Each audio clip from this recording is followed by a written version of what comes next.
Hey friends, this is Dale Berkeball, and welcome back to the Living Your Best Life series that I'm just starting. This is episode 2, so thanks for joining us. And the whole goal of this program is really to talk with wonderful everyday people and ask them a few questions about how they live their best life. My hope is that by doing this, we're able to inspire you maybe to find ways to live your best life, or have you answer any questions or share some thoughts or whatever in the comments, and tell us about your own best life, or maybe you want to become someone that's interviewed on the program. So anyhow, thank you so much for joining us. I believe that everybody has a story to tell, and everyone can be an inspiration to us. So today we have my friend Henk Werner from, actually, I'll let you tell us a little bit about where you're from and where you're at now, because there's a little bit of a story there. So we're going international today, so thank you. And welcome, Henk. Thanks a lot, Dale. It's quite international. So I'm a Dutch guy, born in Amsterdam, in the very very heart of Amsterdam, and maybe we'll touch on that later. Not sure yet. And I moved to China 11 years ago after being here for a project for the company what I worked for. Stayed here first 2 months and kind of fell in love with the people and the culture, the food, the temperature, the evening lives, and people allowed to be themselves. That might sound strange if you just think as China as one thing, but the people in China usually, like, there is a really big acceptance for everyone to be themselves.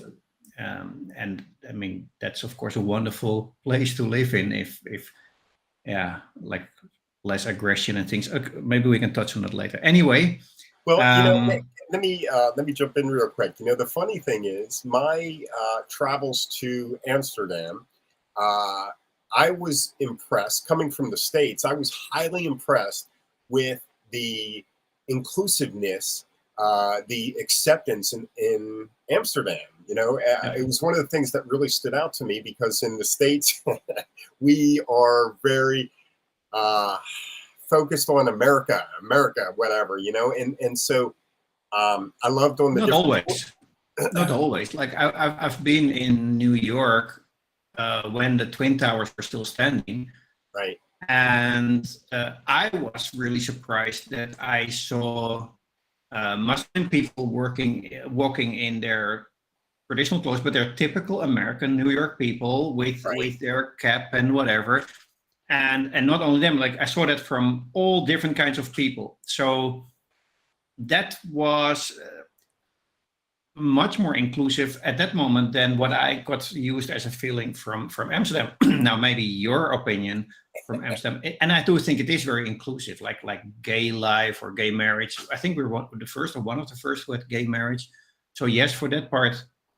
But there is also a lot of discrimination or cultural issues with, let's say, Moroccan people, who I mean, like we imported Moroccan and Turkish people by the masses in the 70s, okay, to do the dirty jobs. And then when they have like second generations and they didn't get chance, they started to do things what we don't like, and then we point the finger at them, but it was something what we self-created. Anyway, I feel that much less here. So technically, it's not like, I think it's illegal to be gay, but still there you see people walking hand in hand or hugging everywhere, and police wouldn't ever do anything about it. So it's quite inclusive as well. Oh, wonderful. Well, that's another thing that I try and celebrate here is inclusivity and just kind of respecting all walks. So that's a good thing.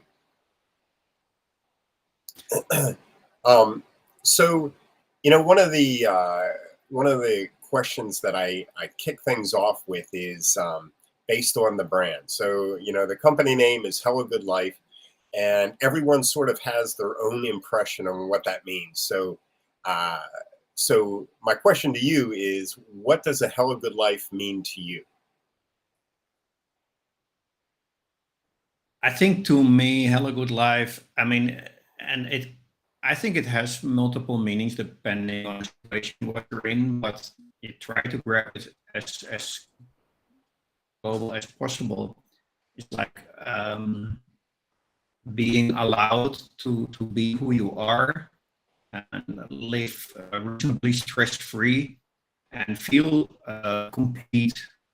Um, and I mean, in the terms of family or friends or anything, what is dear to you.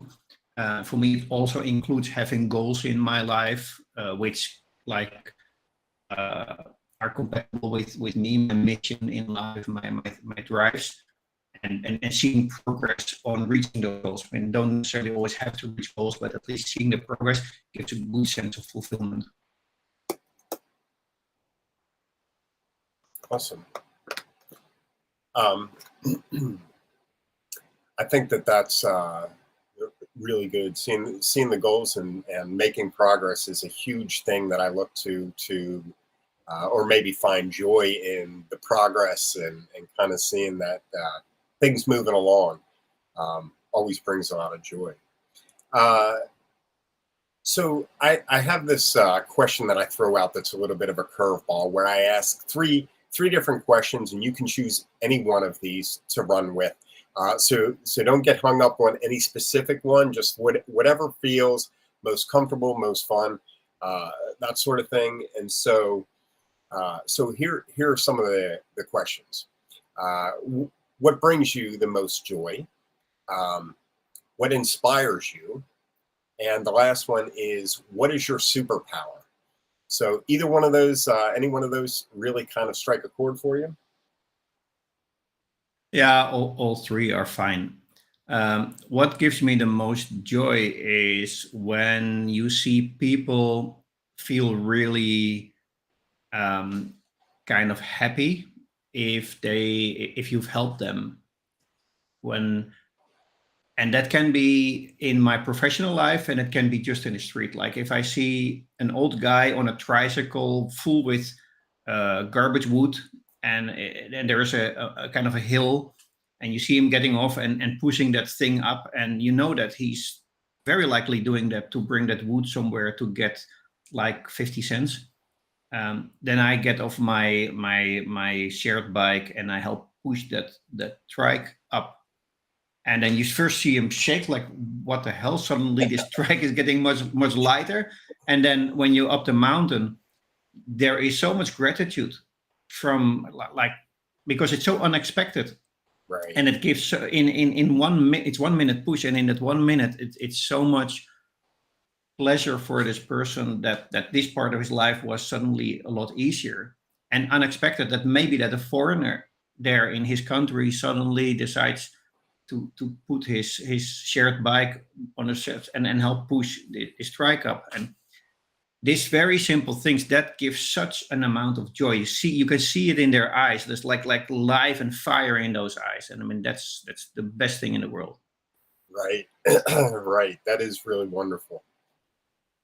And I do think that that's one of the things that helping others is a huge thing. And so catching those random opportunities to help someone out is is a really beautiful part of life. So I thank you for sharing that, and also for doing what you do. What would you say is one of your biggest successes, or an area you're most proud of in life? Ooh. Yeah, again, it's like there are so many facets of life.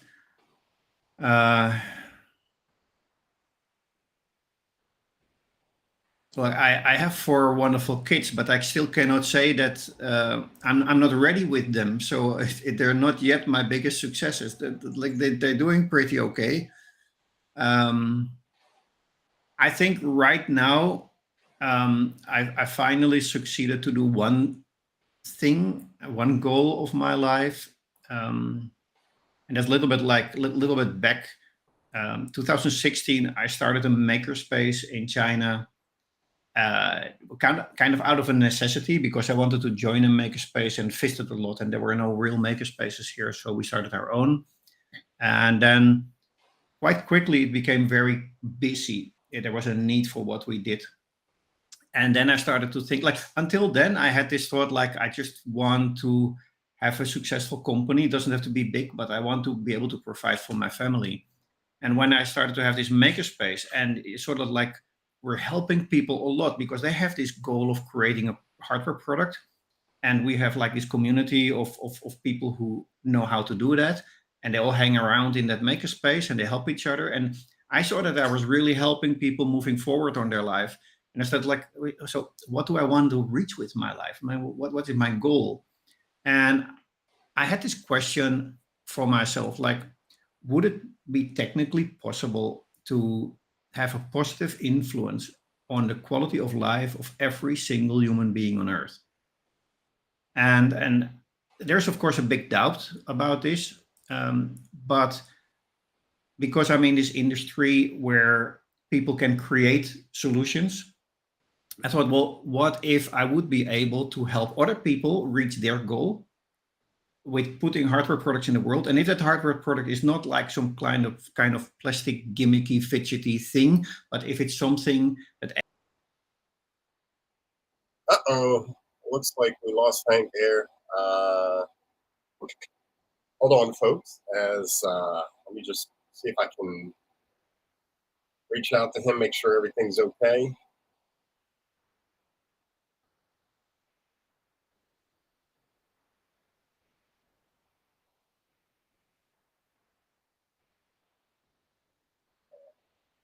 Bear with me, friends.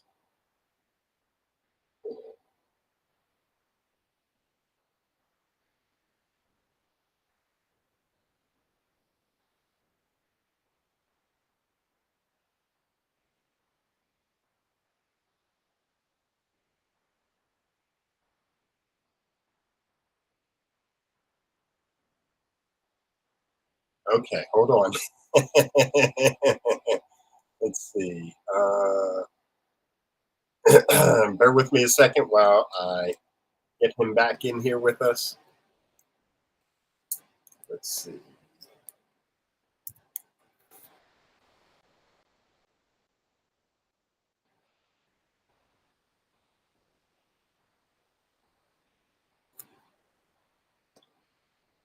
Um,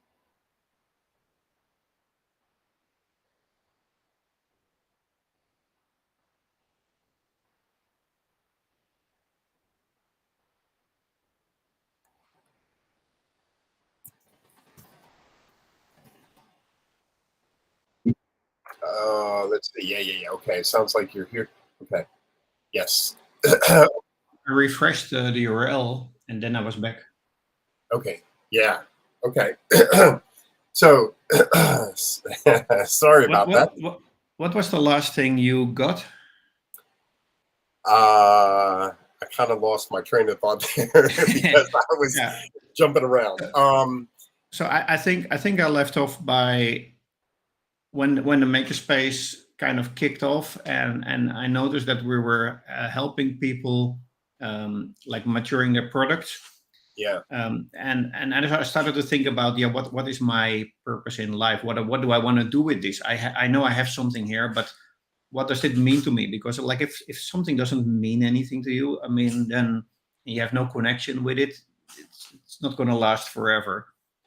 And uh, so, first of all, I had this question, like, what if I could have a positive quality of life, a positive impact on the quality of life of every single human being on earth? And I know, like, that's who I would like to be. Like, if I could be like an Albert Einstein or whatever, I mean, that would be who I want to be, but it's not who I am. And also not extremely likely that I would be that within this lifetime. So, but I did have this tool to help people reach their goals. So I think, well, what if I can help people who do something really awesome, like the ocean cleanup? Like if I would be the guy who had helped Boyan Slat creating that startup, then indirectly I have a positive impact on the quality of life of animals who don't pick up plastic from the ocean, and then Right. on the ecosystem, and then eventually on everybody on Earth. So, and then I thought, well, how can I reach this? And I noticed that in the makerspace, we weren't doing a lot good. I mean, we're doing a lot of good in a sense that people were learning a lot and had the feeling of making progress. But from the 16,000 people that we received between 2016 and 2019, maybe only 100 brought products to market. Mm. And I think the reason was that a lot of them have no sense about how to run a company, how to start it up. They only think like, I'm going to make a prototype. Once I got a prototype, I'm going to show it to investors, or I'm going to do a Kickstarter, and then we will see from there. Which was actually my thought as well when I wanted to join that makerspace. I also had a product there, and I didn't think more far than that. But that doesn't work. You need to know about your branding, your marketing, your legal side, your certifications, your ideal customer, your product market fit. You need to have everything complete in order to have a chance to launch a company successful. Now, to do that efficiently, you basically need to start a hardware accelerator program. So it's a program where people get, in a very short amount of time, step by step, everything they need to know and be able to do, and all the information ready on a deck. So on the moment when the program is finished, they can pitch to investors and they can get invested, or if they don't need the money, they're ready to manufacture. And I think if you ask what is my biggest achievements, so right now we're in week 4 of the very first accelerator program. We have 6 founders on board, 4 from Australia, 1 from Brazil, 1 from the US. The last 2, they actually live in China. And they are all freaking excited to be there. They're making big progress with their products. There are STEM products. There's like science, technology, education products. And there are products that help save the environment by having girls not needing to buy lots of nail polish, because it can be done in a much more smarter way. And someone who can give you an automated garden in your living room, which looks really good and provides really fresh vegetables, things like that. So I think we're on the right way. Yeah, that sounds so awesome. And it's funny because I was hoping that through this program we'd be able to inspire some people. And so if anyone's watching this, or you're watching it on the replay, then what kind of goal can you set? Can you set a goal for yourself that you want to make a positive impact on everyone in the world? That's a bold goal. But I love how you've been able to find a way to do that. But it's in a unique kind of approach, and so the creativity here can be really powerful to get you where you want to go if you want to make that impact. You mentioned like the helping clean up the oceans and things like that. Well, all that stuff affects us. So so there's a lot of different ways that we can look at this stuff and actually make a really big impact on the world. But you touched on another thing that I think is really kind of brilliant, is knowing your limitations and also doubling down on your expertise.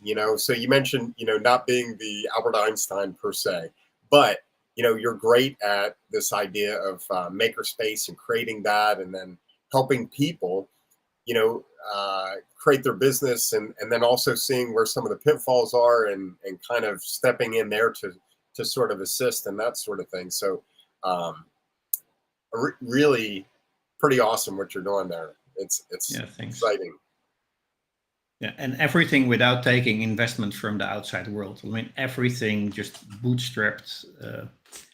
Honestly, like COVID was a big, big, big impact. Like, I mean, the makerspace was always filled with people from outside China who come to China because they want to manufacture something. And usually they would just, I mean, they take a hotel room and they start visit factories. And then in the meantime, they would be working on their prototype or on whatever. And where do you do that? Well, you do that in your hotel room, or you do that in a coffee shop or whatever. But having a makerspace, and we were located in the world's largest electronics components market. Like there is like tens of thousands of electronics shops with components, with semi products, with finished products, whatever. And we were on the rooftop on a really beautiful garden. I mean, it's that place is closed now, so we moved.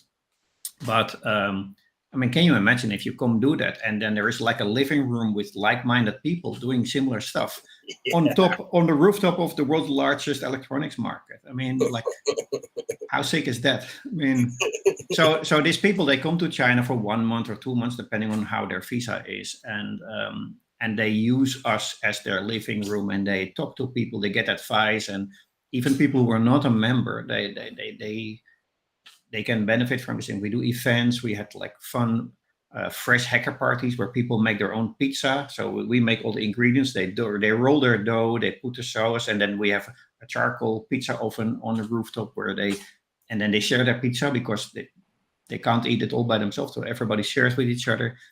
I mean, it's great fun. And then COVID happened, and then nothing, because nobody can enter China. Right. So yeah, I mean, after a while, like, all your savings are gone, and then like and now, so I mean, having the accelerator program right now running, um, not needing any external investment, not depending on investors telling you how to run your program, but just being able to do it in the best way you think it should be done. And I'm freaking proud of that. That's awesome. That's awesome. Well, I'm glad to have you on here talking about this stuff, because it's really, really interesting stuff.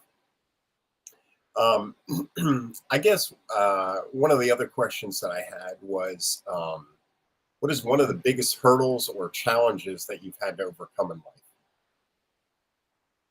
I think my divorce, sounds like 1998, with my first wife. Um, that has been devastating. Like, I came from a marriage where my parents divorced just before I turned 6. My daughter with my first wife was almost 6, was exactly the same age. And our marriage was not good. And we fought every day. But I loved her like crazy. And there was no force in the world what could make me divorce, because I've heard a lot from being in separate families growing up, and I didn't want that for my daughter. So no matter what, I just wanted to make it work. I studied 3 years neurolinguistic programming, which is basically high level communication skills, in order to try to save the marriage, which doesn't work because you're part of the equation. I mean, you cannot solve an equation if you're part of it. You can't see the whole picture. So anyway, but when she finally left me, I fell into a depression for 2 years, which I only recognized after I got out of it. And yeah, there have been moments when I didn't see the sense of everything anymore. So I think that is probably the biggest, or one of the biggest hurdles. Mm, interesting. Well, I'm glad that you found your way out of that. And it's interesting you mentioning depression. I had depression for 2 years too, and I think when I was in it, I wasn't aware that that's what it was. It was only looking back later that I was kind of like, okay, well, yeah, that's probably what that was. I mean, I knew I was in some rough times, but yeah, anyhow, so that's kind of a side thing. But one of the things that I find interesting is, so we have some similarities here with some of that stuff, but another similarity, I think, is a sense of purpose. So you kind of at some point transition to a point of wanting to make a positive impact on the world and, on every person and that sort of thing. Was there something that made that happen? I mean, was it this difficulty, this challenge with the divorce that sort of got you looking towards that, or did you have this before? I guess, how did you come onto your purpose or wanting to make that impact? Yeah, that's a really interesting question. It has nothing to do with the divorce.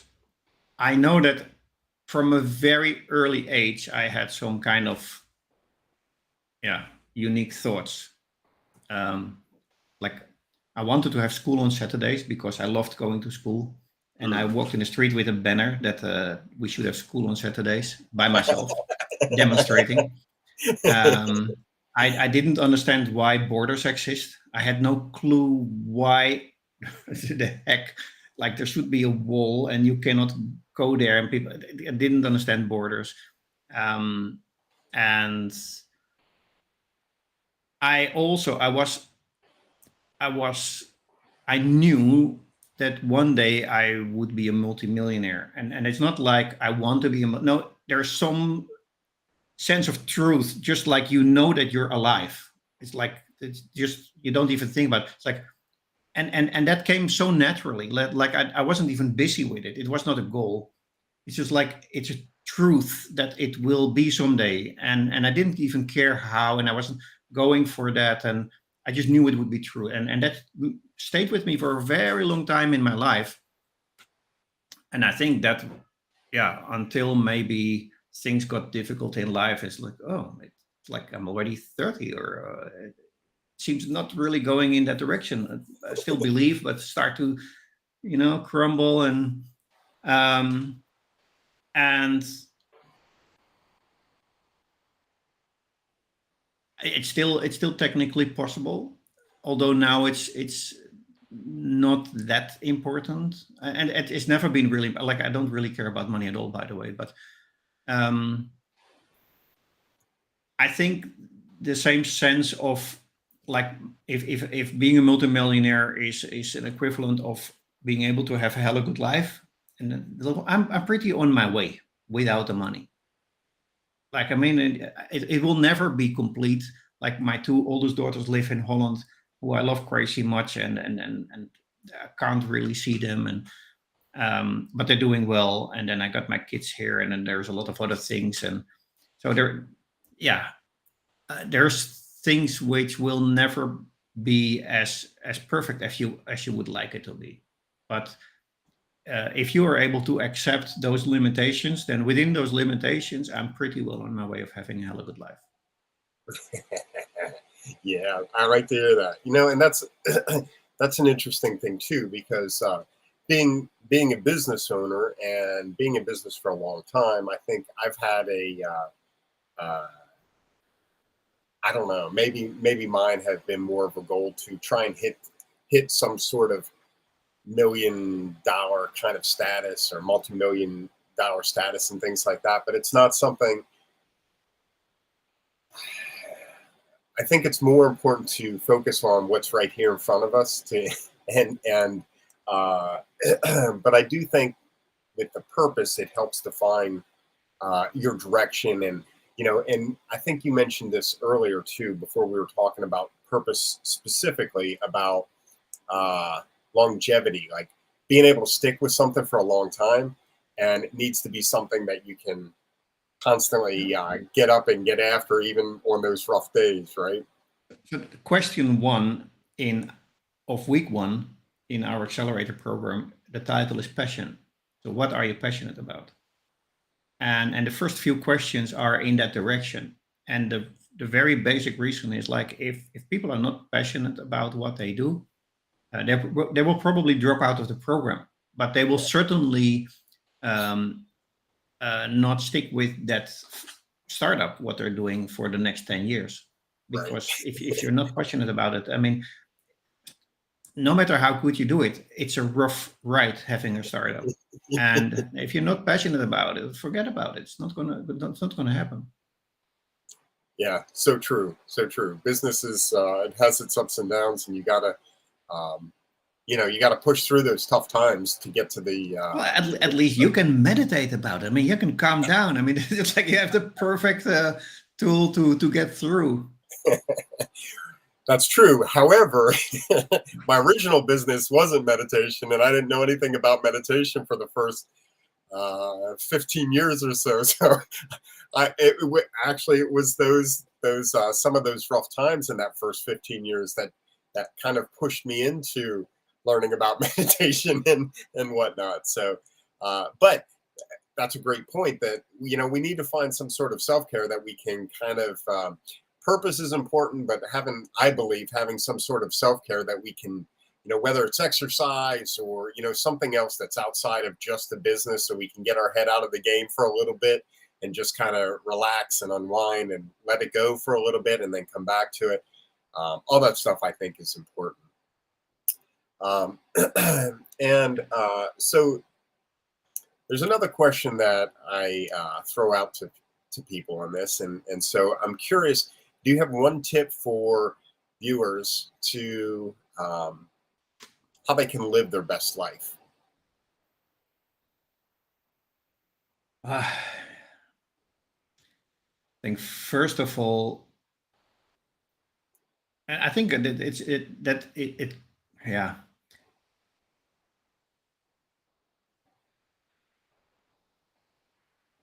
Like when I was young, that tip would be very different from now. So again, if you try to generalize this, well, at least try to figure out what is really, really important to you in life. Like what can be stripped away, what could be stripped away of you. And then what you have left over, you still have your dignity and your passion. And if you know that what that is, and you have that in your life, or you know how to get there, and you know that you're on the way, I think that is probably the best approach what I can imagine. Yeah, that's actually a really great tip. I think, knowing yourself a little bit, but knowing what you can, if everything is taken away, what do you need to keep pushing? Yeah, I mean, for me, when I hit sort of my rock bottom of sorts, I started learning what it was going to be like when a lot of, I was losing some of the things that I thought I was really attached to. And you know what? I pushed through. I found my way through it. And so, you just have to, in business, sometimes I call that pivoting, but in life, I guess it could be considered pivoting as well, or maybe just being more dialed in with your authenticity of who you really are. And as you said, what's most important to you. Yeah, I can add to that. Like when I when I started to live in China, 2011, my oldest daughter was living with me in Amsterdam in my apartment. Actually, my ex-wife was a lot of there too with our second daughter. We actually have a second daughter 10 years younger than the first one after we got divorced. That's a story for another episode. So they were living there, and then at a certain moment there was some complaint somewhere, and the landlord is a big corporate, and they started to look into it, and they find out that I didn't live there, and I was the one with the contract. And I had talks. I said, no, I want to come back, but I didn't really want to come back, and I couldn't come back to Holland. So eventually they said, well, you're a liar, and we're emptying your house. So my daughter was like removed from the place. So she got time to leave, but she didn't have a place to stay. And then she got like anti-squat apartments and whatever. And then she had to move every 2 months. So the first time she kind of got help with moving everything from that big apartment to the new one, and everything was like cramped. But then when she 2 months later had to move again from that one to another anti-squat, because you can never stay very long, she couldn't get help, and she said, well, that I couldn't do anything else. I just put everything on the side of the street and let people take it. And because I said, that's fine, don't worry about it. It's only goods. Now, there is a lot of things what you care about. Like there is a lot of personal things what you don't really want to lose. And then throughout the times, more of these things happened. So from all the physical things, what I like, even after my divorce, like I had a 3-floor apartment with 350 square meter garden with 2 garages, and I moved into a small apartment with my mother. So I dropped 5 containers of garbage uh, of stuff. I mean, like I nearly every physical possession what I had in my life, I lost. Um, and you start to think about like, what does that mean? Like, of course, there it's good to have a picture and to see that memory, but I mean, as long as you have that memory here, and you, that's the core what it's about. It's not a like that physical thing is just a tool to get you there, Right. but it's not more than that. Right. Yeah, I think that finding ways to let go of the physical things sometimes uh, is really empowering. I think for my own walk, I get attached, to things, and I think about that, and when I had my car stolen from my driveway, and it like that's really what kicked off my depression. That was part of it. And so I was really upset for 6 months about this guy. I'm almost catching this guy in the act. And, and in all honesty, looking back, I wasn't really crazy about that car, but it was mine. And so I got upset because someone took it. And now, for the last almost decade, I've been working on that stuff, including the mindfulness and understanding not being attached to things as much, and impermanence, things come and go, and nothing is permanent, all that kind of stuff. And I realize how silly some of that stuff is, that, I'm speaking for myself here, how attached I was to things. And then um, I have a different perspective now on anything that we have in our house, and, whatever, all that stuff is great on some level. Um, but it can certainly bog us down and keep us stuck if we are too attached. and like you said, we have a lot right here, and so if we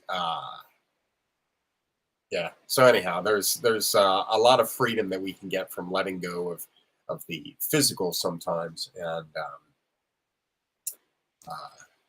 hanging on to what we can create in our minds, or connections with people. I mean, to me, I think I'm a community guy. So like when you were talking about your makerspace, and the people making pizzas and sharing it with the group and whatnot, to me that's exciting. That's like, yeah, you got something going on here, because not only are they doing what they want to do, but now it's a community. And you talk about how they were doing it on their own in the hotel or whatever, versus doing it in a community. Something happens when you get like minds together, and you're working on things and stuff like that. So to me, I've been on this challenge to move from those physical things, attachment to physical things, to having this community, connecting with people. And that's part of what this whole series is all about, is connecting with different people and sharing different ideas, and making connections to people as opposed to stuff, maybe. But yeah, interesting. Well, so if anyone wanted to follow you, how would they find you?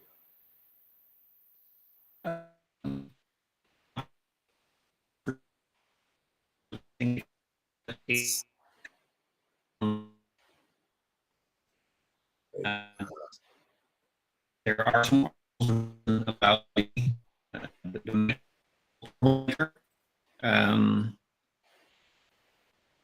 We lost you, and you were breaking up there. Let's see if I can get you back on here real quick. Let's see. Bear with us,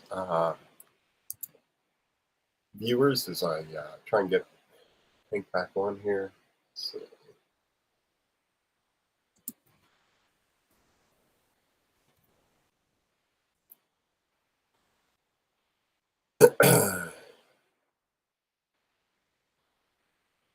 okay, so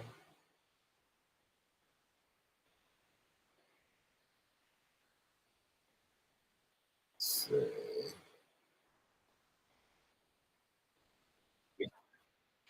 Yeah, okay, so here we go. Get you back in the stream here. There we go. Okay, sorry about that. So if someone wanted to connect with you or follow you, where would they find you? Yeah, so I would say either type my name in a search engine, Henk Werner, or type the name of the makerspace, Troublemaker, like Troublemaker Shenzhen, because Shenzhen is the city where we are. You definitely find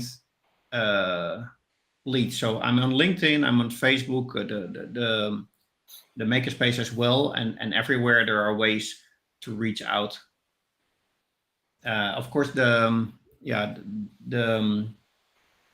accelerator program, but that name is a little bit longer. It's Innovation Drive China. So I think just type any of those and you'll find me. And I have many ways how you can reach out to me. There's always like named in email things or just emails, whatever.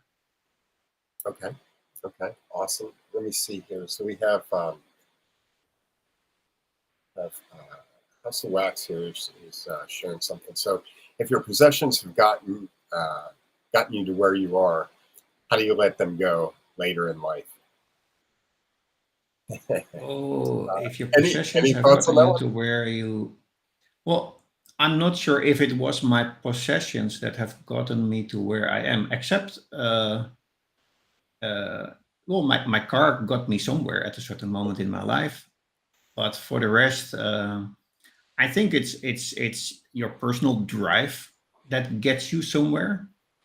Um, because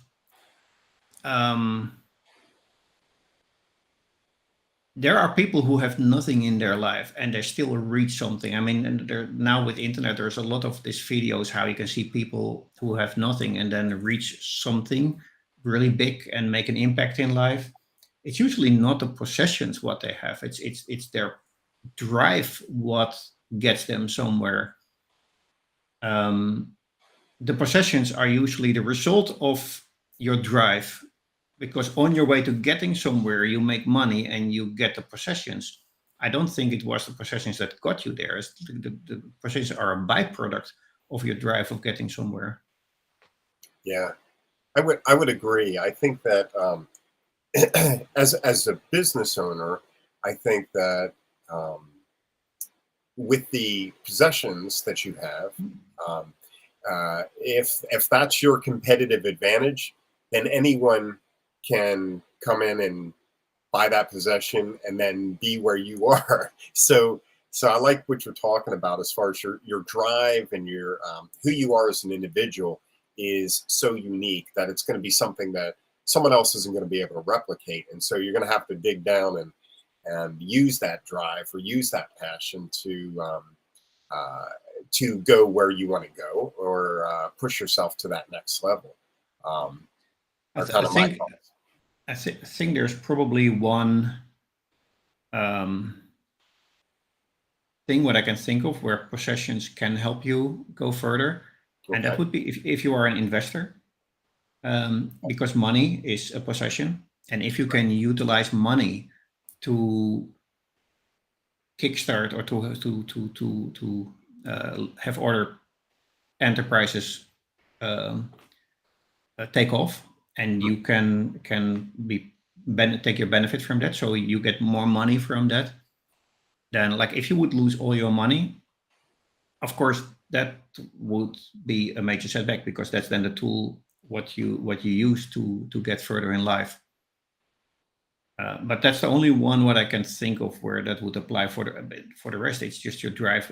Even if you would lose everything, as long as you still got that drive, you can earn a little bit again, and you can start investing again. Right. So let's see here. So House of Wax says, my music and collecting music has given me the idea to start my business. It's even performed after these possessions. Um, okay, so I'm not sure that last part there.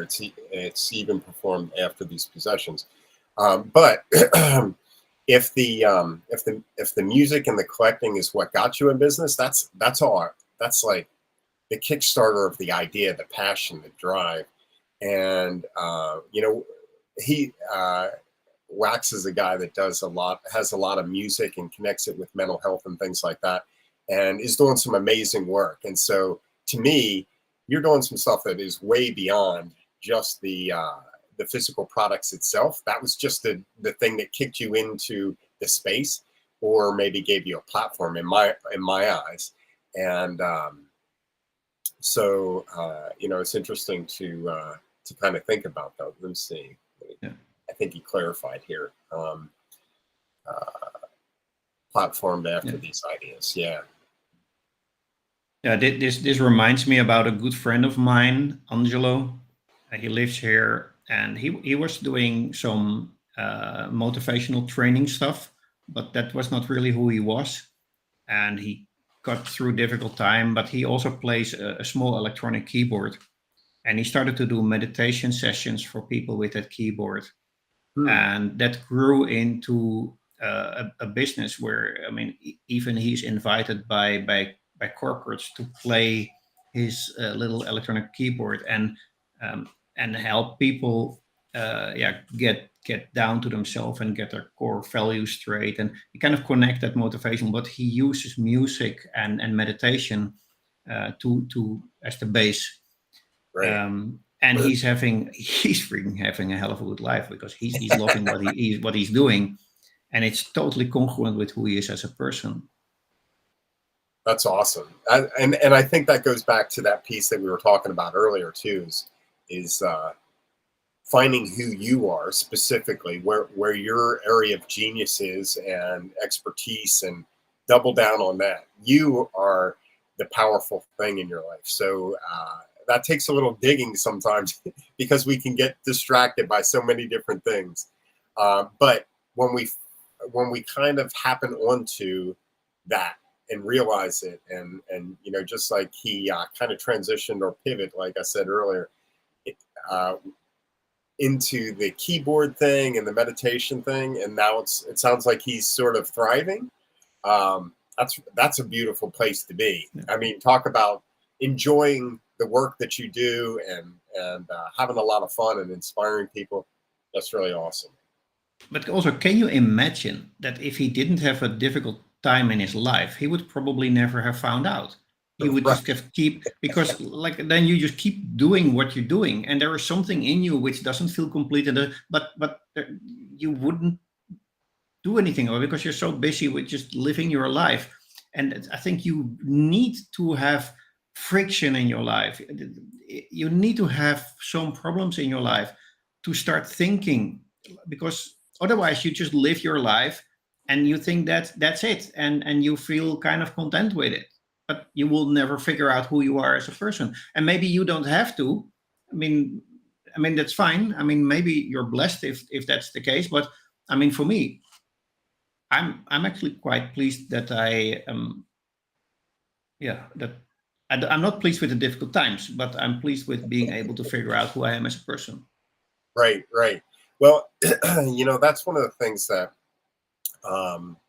for me, like, I love what I'm doing now. The meditation and the wellness and the different programming that I'm doing now, I really, really enjoy it. But it did take sort of a devastating time in my life to open up my eyes to look at. Well, it really helped me define my purpose in life and the direction that I wanted to go, and that I wanted to make an impact and different things like that. So what I was doing before was really great and I really loved it. However, it wasn't making impact in people's lives. It was helping businesses out, which is not a bad thing per se, but I really enjoy helping people out. And so, so my pivot has been really something that I've enjoyed quite a bit. And it's been interesting, kind of doubling down on this stuff. Wax says here, yes, thank you both for your beautiful insight and inspiration. And he's doing some pretty amazing stuff. So I'll have him on. I've done an interview with him before, but I'll have him on again maybe in this capacity to talk about this, because he's doing some interesting things. But I think that for me personally, sometimes those challenges or those difficulties can be beneficial. We can learn from it. We can grow from it. And, that silly car incident that I was talking about earlier, I look at that as a blessing now than the headache and the nightmare that it was at the time, because it opened my eyes to where I want to be and where I'm at now. So that's really good. Yeah, what doesn't kill you makes you stronger. That's right. That's right.